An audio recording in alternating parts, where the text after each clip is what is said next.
Hello and welcome to the next episode of my show, the show that is called the Popcorn King. I guess this must be episode 17 or 18 or something like that. I've lost count, if I'm honest with you.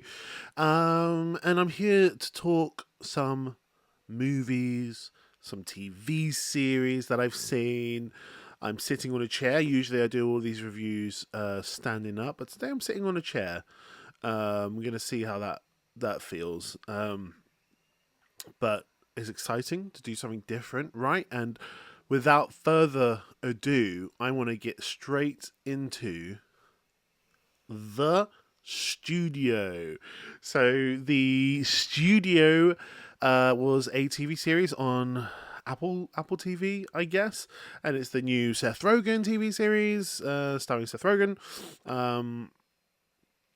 It's got Seth Rogen in it, Catherine O'Hara, Ike Barinholtz, Chase Sue Wonders, and then of course Catherine Hahn. And then it's got like a bunch of cameos from like Bryan Cranston, Dave Franco, Zoe Kravitz, and what is it about? I'm going to read the synopsis to you, or synopsis, as most people would call it. So it basically follows a legacy Hollywood movie studio striving to survive in a world where it is increasingly difficult for art and business to live together. Wow, nice synopsis. So it's supposed to be a comedy. Obviously, it's got Seth Rogen in it. And it was really, really funny. Like, this is probably the best Seth Rogen project I've ever seen, if I'm honest with you. I would say, obviously, I loved those old films when I was a teenager, like Superbad. I'm not sure it's aged amazingly, but I still have a fondness for it in my heart. I liked Knocked Up. I liked all his. I liked Steve Jobs as well. Like I liked most of Seth Rogen's career, I guess, but there definitely was a little bit of a dip, I guess. His glory days were really funny. Then it was a lot of sort of medium funny stuff and some serious roles. But now he's put this out, and this is wonderful. He's really hit his stride here. The best, like I say, the best Seth Rogen that I think I've ever seen. So he plays the sort of head of this movie studio. He becomes the head of the studio in the first episode, and it's basically just the behind the scenes of Hollywood and what it takes to run a movie studio and have to make money and have to want to make artistically amazing films, but also have to make sort of shitty films that just sort of placate to the public more. There's a whole sort of running storyline where they've got to make a Kool-Aid film, a film based on the Kool-Aid guy. We don't really have Kool-Aid here in the UK, so I don't even know who the Kool-Aid guy is. But they're thinking Ice Cube could maybe play him. So yeah, I mean, it's all sort of based in a world where a lot of people are playing themselves, people like Ice Cube, but Seth Rogen isn't playing himself, he's playing a character. I would say, to me, the best character in the show is one of the sort of underlings of Seth Rogen. He's got his little team, right? And it's Ike Barinholtz playing Sal Saperstein. He is so funny. I think, for me, my favourite episode was the Golden Globes episode.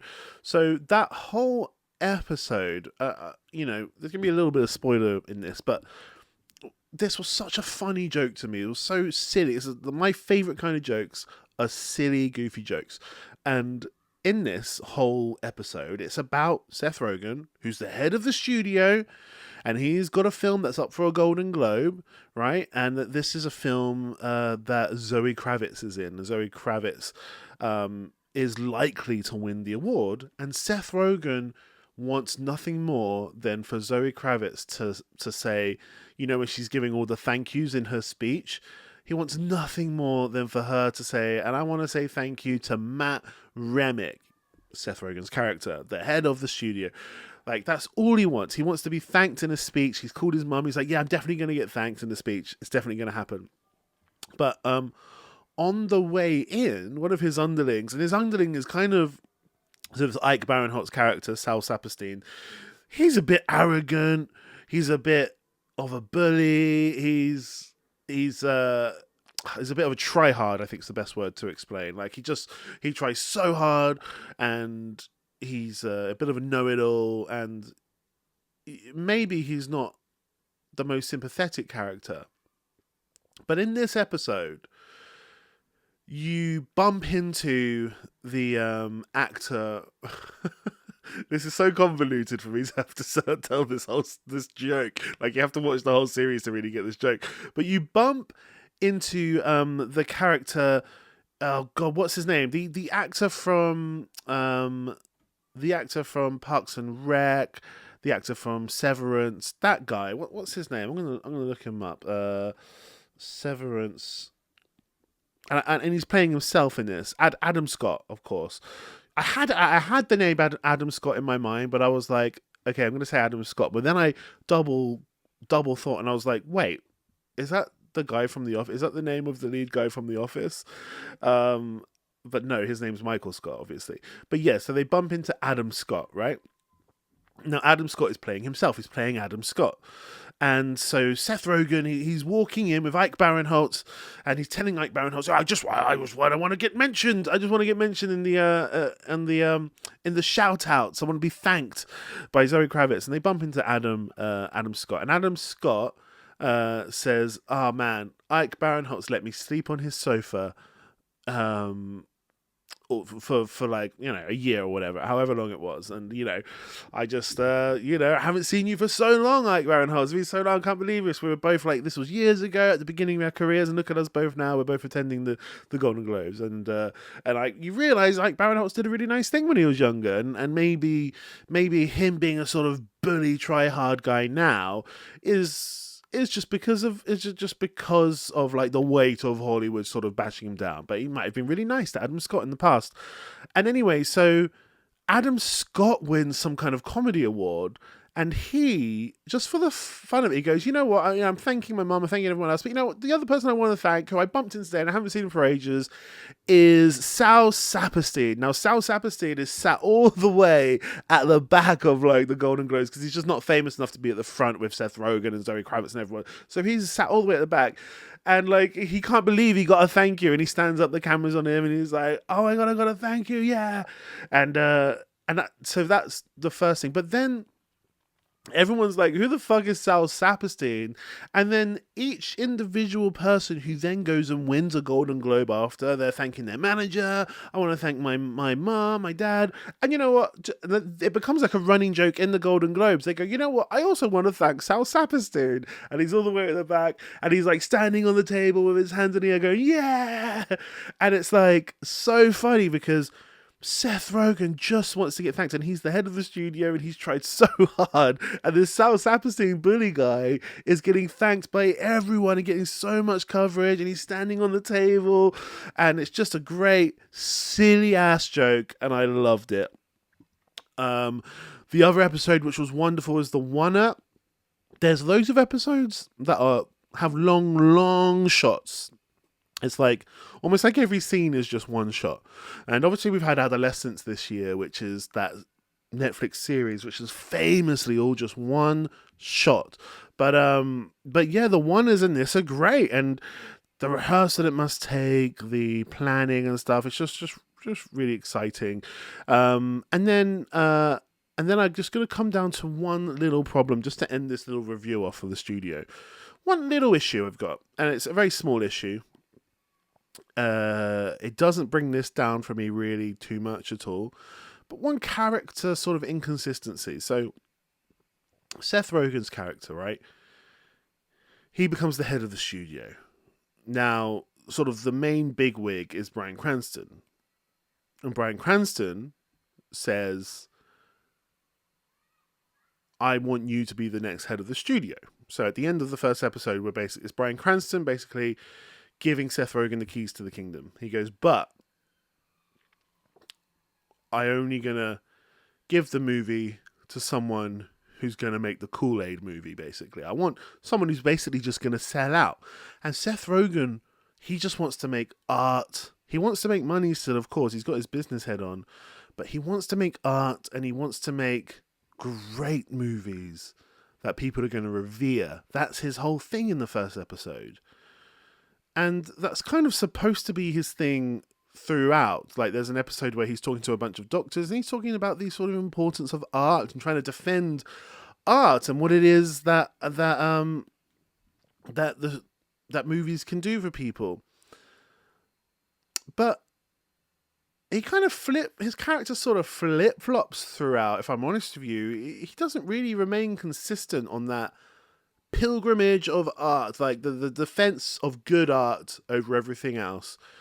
He's really, really superficially worried about certain things, as if like he doesn't care if the movie's going to be artistic or good or not. He really just cares about money. And I don't know why he changed his mind or changed his heart. It didn't feel like a natural progression. And he would still flip-flop every now and then. And I was just like, this doesn't feel too consistent. I don't know why he's sometimes an activist for artistic movies that are going to win awards and get accolades. And then on so many other occasions, he's so like, when artistic options are so clearly available to him, he's so much more like, no, let's just go with the guy who wrote the Smurfs movie or whatever it's going to be. And it's like, why is he being like that? I don't understand the character change. Didn't ring true for me. But that's a very small thing. Apart from that, I freaking loved the shit out of the studio. So that is that's one I definitely recommend. Let me know what you thought of it in the comments below. That's very important. And tell me, did you have the same kind of feeling about Seth Rogen's character to me? Was he completely consistent for you? I'd love to know in the comments below. Right, ladies, gentlemen, everyone else in between and around. I'm moving on to a movie that I saw at the cinema called Ballerina. Ballerina is the brand new Ana de Armas film starring Ana de Armas. Ana de Armas is very, very beautiful. Kind of looks a bit like one of my friends. And it was directed by Len Wiseman. And this is, of course, the movie that is like the offshoot of the John Wick franchise. Now, I love the John Wick films. I think they're amazing. And this film was very good. It wasn't amazing like the John Wick films, but it was very, very good. There was some awesome action. Like, that's just the thing they excel at the most, is action, right? Now, luckily with John Wick, they kind of had a really good storyline in the first movie about, you killed my dog, it looks like I'm going to have to kill everyone else. That's basically John Wick in a nutshell, and it has basically been that storyline for 4 films. You killed my dog, now I'm going to have to kill everyone else. That's John Wick. And it's just, you don't need much more of a story than that. Like, most people can relate to that. That rings pretty true to nearly everybody else. It's, you kill my dog, I'm going to have to kill everyone. And so he has the heroic right to just cause havoc everywhere he goes, because Keanu Reeves, John Wick, he had his dog killed. He's allowed to kill everyone else. We know that. This one, spoiler alert, at the beginning of the film, Ana de Armas's dad gets killed. Who cares? It's like, I'm sorry, but that's not as sad. Maybe I'm just being a bit silly here. Obviously, that's sad, but cinematically, the dog dying trumps the dad dying. It's like the dad is a protector, a A good dad is a heroic protector. Him dying for you to like for you is noble, and it's kind of like, yeah, that's his job. He was supposed to die for you. You're his kid. A dog is a dog doesn't know what's happening. A dog's innocent, just wide-eyed, puppy-eyed. Like the dog is way worse than the dad dying. So already Anna de Armas is Eve. Her name's Eve in the film. She's so many levels behind John Wick from the get-go. Oh, you're gonna revenge your dad? Is that it? Everyone's dad dies in the end.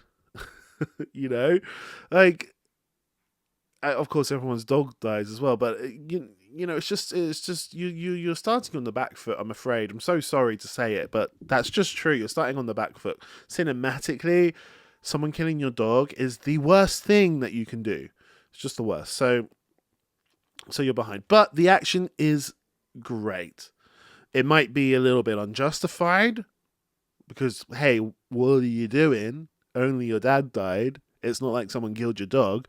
But so the amount of havoc she causes, going to whole villages and fighting everyone, trying to kill everyone in the village, like, it's like you're overreacting. It's just your dad. But it's not like anyone killed your dog, you know? But there's some good action. There's a flamethrower scene and like a water hose scene in this snowy area. I don't remember where it was, but it's snowy McSnowerson, and it's just beautiful. It's kind of just the beauty of violence. That's what John Wick does. The beauty of violence is great. The legend of Keanu Reeves' John Wick, the myth, it's all the more stronger in this film. The way he kind of just steps into the story a little bit. And everyone's like, oh my god, it's him, it's John Wick. And then he leaves the story again. And he comes in at the end. And the way he comes in at the end, it's basically no one can kill Ana de Armas. You know, she just seems to be invincible. And a whole, like, town is trying to kill her. A whole town. Every single member of this town is trying to kill her. They can't. And John Wick gets sent in. And he bests her so easily, so quickly. And you're just like, fuck, John Wick is the man. You're like, there's levels to this game. When John Wick comes in, you go, there's levels to this game. You're not on the level of John Wick. Both skill-wise and just the entertainment of your story-wise. You're just not on the level of John Wick. There's another level that this franchise has gone to many times before, and this film's just not quite on that level. It's still good. I still enjoyed this film, but it's just not on that level. And when John Wick comes in, you're like, oh, that I remember what level it can go to. So yeah. And the story's a bit cobbled together. It does feel like... It feels like what actually happened, which was they had to do a whole bunch of reshoots and rewrites, and it feels like that a little bit. Now, is this going to be successful? Probably mediumly. Probably not that much. It's probably going to make as much as the first John Wick, to be honest with you. So not loads, but not a small amount. I'm not hating on this movie. I did have some fun watching it. I was like, this is good. This is fun action. But John Wick's some of the best action films that there have been in the past decade, you know? So it's just a hard act to follow. But yeah, let me know what you thought. It's been out for a while now. Hopefully everyone's seen it. Let me know what you thought in the comments below. Now, let's move on to a TV series, which I've been doing reviews of every episode of this series. It is, of course, Last of Us Season 2. And I finished it. I watched the last episode and I finished it. And me, personally, I loved it. I just fucking loved it. I know it's getting a lot of hate for some reason, but I loved it. I freaking loved it. I thought Pedro Pascal was amazing in it. And Bella Ramsey. I thought she was really good. And I want to just do a small response to some of their hate, which is how Bella Ramsey's character is so unlikable in this. Just completely ruined it. She's this bratty, annoying fucking teenager. And I agree she's not likable. I agree. She is a teenager who is fucking annoying, who doesn't want to listen to the guy who saved her life. She doesn't want to talk to him. She makes the last few months of his life unbearable. And now she's on this revenge mission, and it's such a selfish revenge mission because it is so poorly planned out, and other people are dying for it, and she's not using logical reason. It's just annoying, right? I agree. She's an unlikable character and incredibly frustrating to watch her make some of the decisions that she makes. Okay, we all agree on that. But I also don't like any of the characters in Succession. They're all unlikable and incredibly annoying and detestable. But I fucking love Succession. I don't like the character of, what's his name? There Will Be Blood. Daniel Day-Lewis. What's his name? Plainview or something? Despicable. Unlikable character. I hate him. But I fucking love that movie. So I guess my point is, White Lotus. I barely like any characters in White Lotus. They're all horrible and despicable. But that's a fucking great series. Since when did characters being unlikable sort of become the determining factor about whether or not the series is good? Like, main characters can be unlikable and annoying and frustrating. They're allowed to be that. That's fine. Like, that doesn't make the series bad, in my opinion. So yeah, I guess it would be like, yeah, but is it like just unnecessarily, like, is she unnecessarily unlikable? I think story-wise, she had to be a bratty teenager for the guilt of wanting, like, she has to go. The story insists that she goes on this revenge mission, right? Now, if her and Pedro Pascal are getting on really well and they're making really, really great decisions together all the time, and then he gets murdered and then she wants revenge, yes, that's good. That's fine. I'll happily watch that as well. But she has to turn into a monster, right? And what would make someone turn into a monster more? Somebody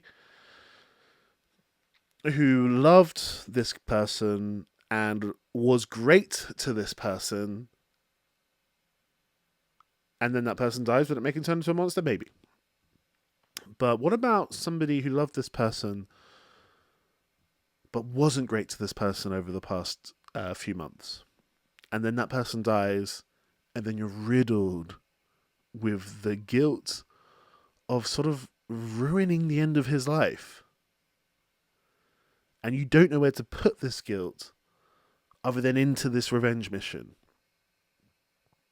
That's interesting to me. I don't know why people seem to not like that.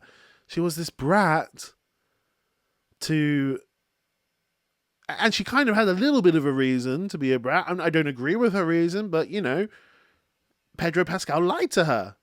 He said to her, yeah, there was other people with your sort of immunity that they were going to do it on. They didn't need you. And then some raiders came, so he lied. None of that happened. At the moment, as far as we know, she's the only one who's immune, and she could have saved the whole world. He lied to her face, and then he lied to her face again when he killed Catherine O'Hara's husband. He's a liar. There's one person in this whole world who she loves, who she can trust. And he looked her in the eyeball and lied. She has a little bit of a right to be pissed off. I don't agree with the amount that she was pissed off. It's annoying, but she's a teenager. And story-wise, I find that more of an interesting character. The character is riddled with guilt. She fucking made the end of his life, the last few months of his life, hell. He may have died thinking that she doesn't love him. And in that beautiful flashback episode at the end, when having that last conversation where it's like a revelation to us that she goes, I don't know if I can forgive you for this, but I can try. That's a tiny bit of hope he had. A tiny bit of hope. He doesn't know that she's going to forgive him. She's just going to try. There's a tiny bit of hope. And he dies. And that's all he's got. A tiny little bit of hope that maybe one day she'd forgive him. That's sadder than just they had a lovely relationship and she makes all the great best decisions. That to me is more interesting. It's more... I don't know. It's just... I just think... Yeah, I really do think that their hate is unjustified here just because she's unlikable. Like, so many characters are unlikable. Come on! Walter White, or whatever his name is, Heisenberg? Is he likable? Anyway, I thought it was amazing. I agree she's unlikable, but that makes it more interesting. I don't understand why people don't get that. That just makes it more fantastic and exciting, and like, this is unusual. I haven't seen this story. This is a person riddled with guilt who is going to get other people that she loves killed because she doesn't know where to put the energy of this guilt other than this revenge mission that she's on. So yeah, I don't know. Pedro Pascal was wonderful as well. So good. And we've got, I guess the next season is going to be a season where Caitlin Dever is going to be the main character. So that's really interesting because it ends going back to day one of, is it Seattle? They're in Seattle. So I don't know how long they were in Seattle in total. Maybe a week. I don't know. But the next season we're going back to day one of Seattle. And we're going to see, I guess, Caitlin Dever's side of the story. And I'm really excited to see that. I just thought it was wonderful. I thought it was great. It's a story about what people who are hurt will do and the monsters they will turn into. And yeah, just fucking wonderful. Let me know what you thought in the comments below. Maybe I'm getting something wrong. Maybe I've missed something that other people are pissed off about. And I would love to know if I've missed something. Let me know in the comments below. Next, I am doing a review of a movie, what I personally call the Phoenician Scheme. I believe that's how you pronounce that word. I don't know 100%. So the Phoenician Scheme is the new Wes Anderson film, directed by Wes Anderson, starring Sicario, whatever his name is, Benicio del Toro, of course. And then starring everyone else. It just stars everyone. Of course, like Wes Anderson films, you've got the main character, and then you have every other actor in Hollywood for some reason. This film is very Wes Anderson. It's the most Wes Anderson-y film you'll ever Wes Anderson. It's just like, it's almost like if someone wanted to make like a pastiche movie in the style of Wes Anderson, it would be like this. How do we explain it? It's like Wes Anderson has become like a... It's almost like he's trying to copy himself a little bit sometimes. I'm like, are you trying to make a Wes Anderson film? If you know what I mean? It's hard to explain, but it's almost like his style is almost memeable. It's just really Wes Anderson. And if I'm honest with you, the shtick, like I like some of his old ones. Like I like the Grand Budapest Hotel. I like a whole bunch of his films. If I'm honest with you, the Bill Murray ones. Yeah. The Royal Tenenbaums, is that what they're called? Anyway, I have a lot of love for some of his older films. but they're all so much of the same shtick. The stories are all completely different, of course, but the shtick and the tone is so identical that it's kind of becoming predictable in some sense. I'm just like, yeah, this is just the same sort of kookiness of the Wes Anderson ilk. I really do feel like he needs to broaden his horizons a bit now. You know, Quentin Tarantino had a very, very specific style. It was gangsters, gangsters, gangsters, right? He had Reservoir Dogs, where it's a bunch of gangsters who like to chat about shit and then get into really, really stressful situations. Pulp Fiction, again, a bunch of gangsters who chat about shit and then get themselves into these stressful situations. And those films were fucking excellent. Jackie Brown, a bunch of gangsters who chat about shit and then get into these kind of stressful situations. And then he was like, I'm going to do this revenge sort of action film with the Kill Bills. Again, it's gangsters who do chat about shit a bit, but now it's a bit more stylized. And you're like, this is very Quentin Tarantino, very Quentin Tarantino, very Quentin Tarantino. But then he really, really changes the genres with films like Inglourious Bastards, Django Unchained, Once Upon a Time in Hollywood. And they've still got a Tarantino flavour. Some of the dialogue is very Tarantino.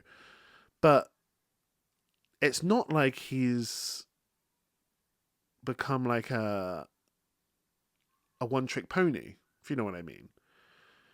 He's taking his sensibilities and doing brand new tricks with them.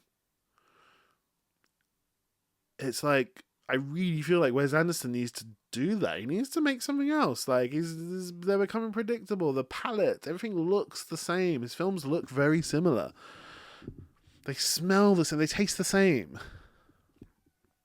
They really do. I feel like I'm eating the same meal over and over again. I'm like, okay, I need a new meal, you know? Michael Cera in this film is very, very good. I haven't seen him in anything for a long time that I like. In fact, I very, very rarely like Michael Cera. I think his shtick is a bit annoying, but he was great in this. He's probably the best.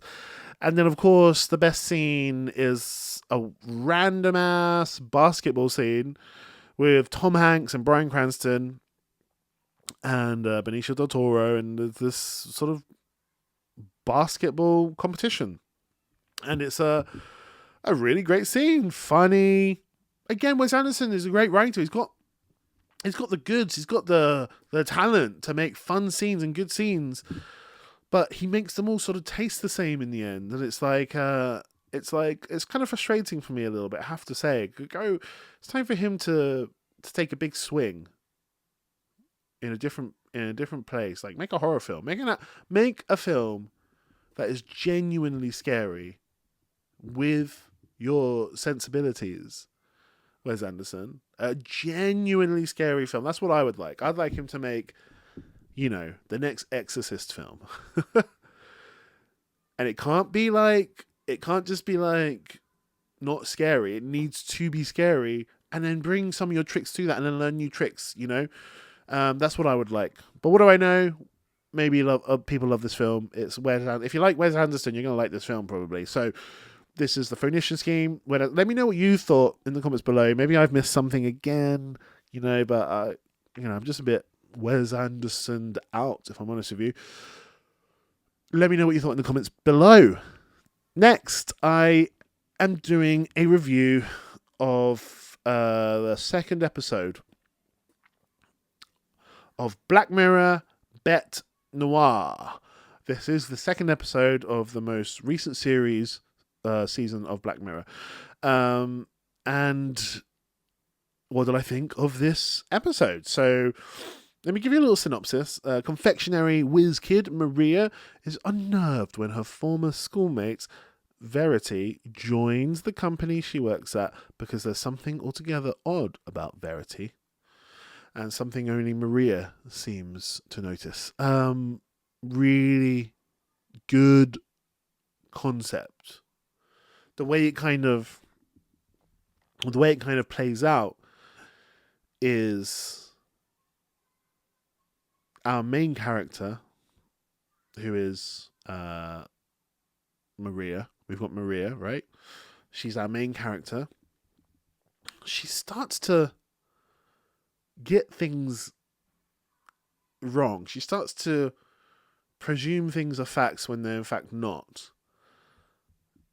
When she's like, I'm so sure that I wrote this thing, and she didn't. And what it turns out to be is that Verity has this little device where I guess the idea is there's an infinite amount of universes out there where an infinite amount of things that could possibly happen do happen. So she presses this button and they transport into the universe where, so for example, let's say I've got this glass of orange juice, right? And I'm so sure I've got this glass of orange juice, and I look and it's not there. And I go, am I going crazy? No, I'm not going crazy. But Verity has basically pressed this little thing and put me in a universe where I never had a glass of orange juice there. So, and I don't realize that that's changed. I'm just like, what the hell? Like, I don't realize that I've jumped to a new universe. I just think I'm going crazy. So that's what's happening. Maria feels like she's going crazy, but she knows it's got something to do with Verity, who's this weird kid from her old school, and Verity's now in this company. And yeah, really good concept. I think the ending of this concept does get rushed, if I'm honest with you. And I'll explain that a little bit later. I also want to touch on one other thing. I'm probably the only person who thought this, but from the very beginning of the episode, I thought I was watching an advert. Is this film not shot a bit like an advert in some sense? Like, I don't know, just the way it's directed, it kind of feels like an advert. At the moment, there's an advert in England anyway, where someone's like, who stole my biscuits in an office? And in this, you've got a lady going, who stole my milk? And it's like, they seem to be shot so similarly. And yeah, it feels like it's lit like an advert. The camera moves a bit like an advert. Anyway, I'm probably the only one who thought about that. I've probably just gone out of weird. You know, when your brain just sometimes thinks something you just can't get that out of your brain. I couldn't get that out of my brain. Okay, what do I think about this ending and why it was a bit rushed? So, in the end, Maria just shoots Verity in the head and she dies. And then Maria gets the little device and she decides to put herself in the universe where she is the empress of everything, the goddess of everything. That's the universe she goes to. But what annoys me about that, it's like you put this relatively complicated premise in play and you do it really well and it's intriguing and you're not sure what's happening. You're kind of seeing it through the eyes of Maria. You're like, what is happening?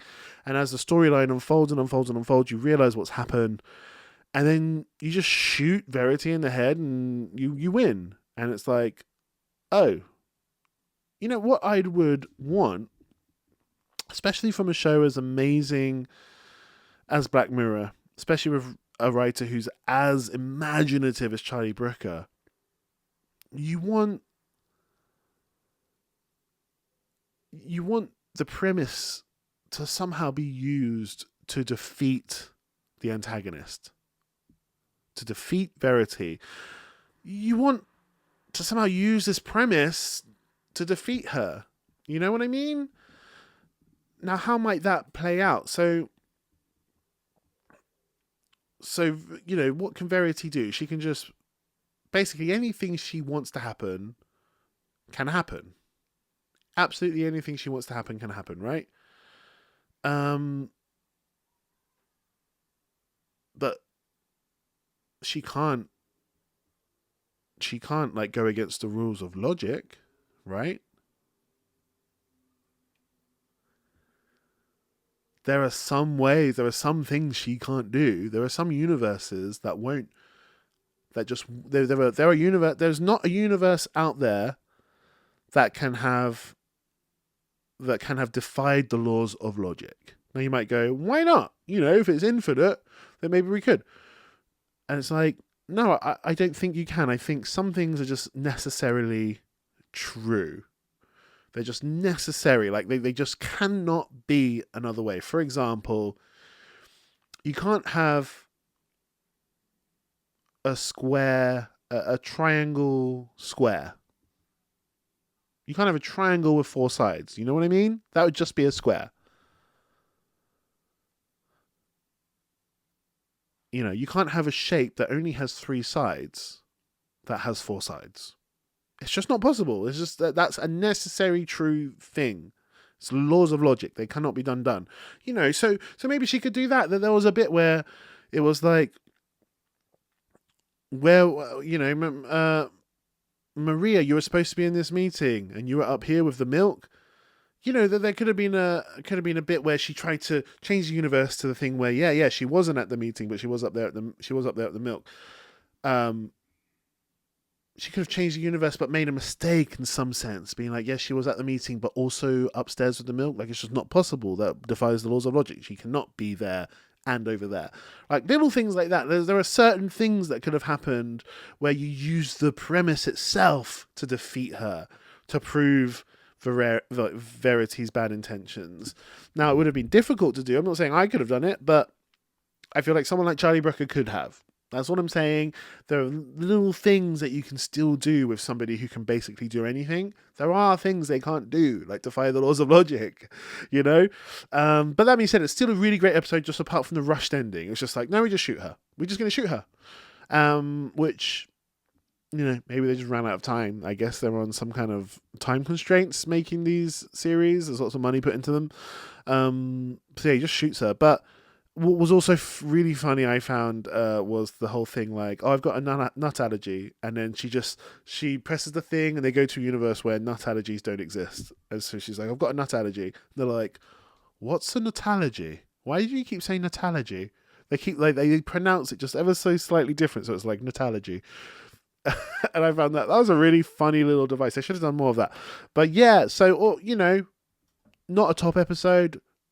Probably a middle episode, a middle to good episode, I would say. A middle to good episode. I enjoyed it. I thought it was fun, exciting. The ending just tiny bit rushed. And it would have been good if they just used the premise to defeat the antagonist in some sense. It really did just shoot the antagonist in the head. And that was it. So let me know what you thought. Am I wrong? Am I wrong here? Let me know in the comments below. And I think that will be it for this episode. I love you guys and girls and everyone in between. I love you all. And it'd be great if you could show me some love and hit that subscribe button and like button and bell button and just hit all the buttons on your keyboard. Thank you so much.